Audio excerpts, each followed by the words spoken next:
Hello friends, welcome to JP ILLAM.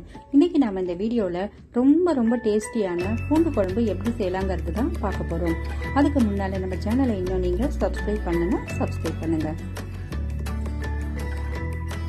Stove on பண்ணிட்டு ஒரு கடாய் அடுப்புல வச்சிருக்கேன். இப்போ ஒரு 5-6 ஸ்பூன் அளவுக்கு நல்லெண்ணெய் ஊத்திக்கலாம். நல்லெண்ணெயில தாங்க இந்த பூண்டு குழம்பு செய்யணும், அப்பதான் ரொம்ப டேஸ்டியா இருக்கும். எண்ணெய் சூடானதுக்கு அப்புறமா ஒரு சின்ன ஸ்பூன் கடுகு போட்டுக்கலாம்.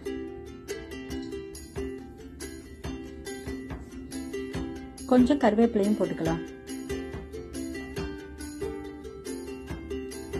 அதுக்கப்புறம் 150 கிராம் பூண்டு உரிச்சு வச்சிருக்கேன், இதையும் போட்டு நல்லா வதக்கி விட்டுக்கலாம். எண்ணெயிலேயே பூண்டு கொஞ்ச நேரம் நல்லா வதங்கணும்.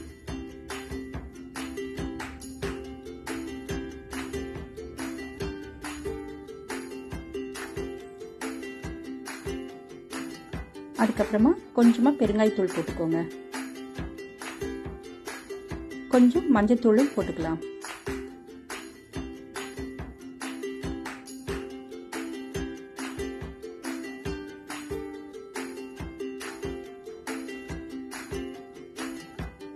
அதுக்கப்புறம் 2 பெரிய தக்காளி சின்ன பீசஸா கட் பண்ணி வச்சிருக்கேன், அதையும் போட்டு நல்லா வதக்கி விட்டுக்கலாம்.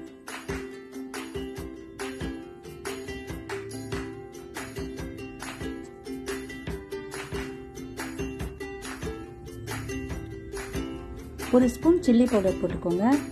காரம் உங்களுக்கு எவ்வளவு வேணுமோ அந்த அளவுக்கு நீங்க போட்டுக்கலாம். 1.5 ஸ்பூன் தனியா தூள் போட்டுக்கிறேன். இது எல்லாத்தையும் நல்லா கலந்து விட்டுக்கோங்க.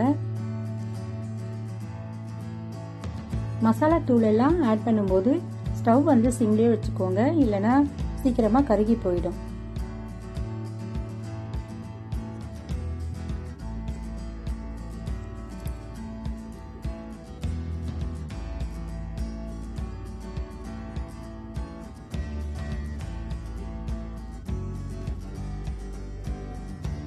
ஒரு 2 நிமிஷம் வதக்கினதுக்கு அப்புறமா கொஞ்சமா தண்ணி ஊத்தி இந்த பூண்டு வேகிற அளவுக்கு கொஞ்சமா தண்ணி ஊத்தி ஒரு 2 நிமிஷம் வைக்கலாம்.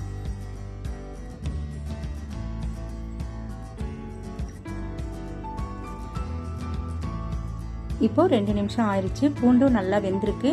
இந்த சமயத்துல ஒரு பெரிய நெல்லிக்காய் அளவுக்கு புளி ஊற வச்சு கரைச்சி வச்சிருக்கேன், அந்த தண்ணியை இதோட சேர்த்துக்கலாம். அதுக்கப்புறம் இந்த குழம்புக்கு தேவையான அளவுக்கு உப்பு போட்டுக்கலாம். நான் எப்பயுமே காரக்குழம்பு புளி குழம்புக்கு கடைசியா ஒரு பொடி சேர்ப்பேங்க. அது என்னன்னு பாத்தீங்கன்னா 2 ஸ்பூன் வெந்தயமும் 2 ஸ்பூன் கடலை பருப்பும் வெறும் கடாயில வறுத்துட்டு பொடிச்சு வச்சிருப்பேன். அதை கடைசியா இந்த குழம்புல சேர்க்கும் போது குழம்பு நல்லா திக்கா கிடைக்கும். வெந்தயம் சேர்க்கறதுனால நல்லா டேஸ்டியாவும் இருக்கும். அந்த பவுடர் தான் இப்ப நான் ஒரே ஒரு ஸ்பூன் போட்டிருக்கேன். இப்போ ஒரு 1 நிமிஷம் கொதிச்சா போதும், நம்மோட பூண்டு குழம்பு ரெடி ஆயிடும். அவ்வளவுதாங்க, குழம்பு ரெடி ஆயிடுச்சு. இப்ப மேல கொஞ்சமா கருவேப்பிலை தூவிட்டு இறக்கி வச்சுக்கலாம்.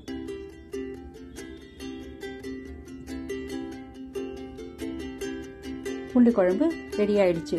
நீங்களும் இதே மாதிரி உங்க வீட்டில் ட்ரை பண்ணி பாருங்க. இந்த வீடியோ பிடிச்சிருந்தா லைக் பண்ணுங்க, ஷேர் பண்ணுங்க, கமெண்ட் பண்ணுங்க, சப்ஸ்கிரைப் பண்ணுங்க.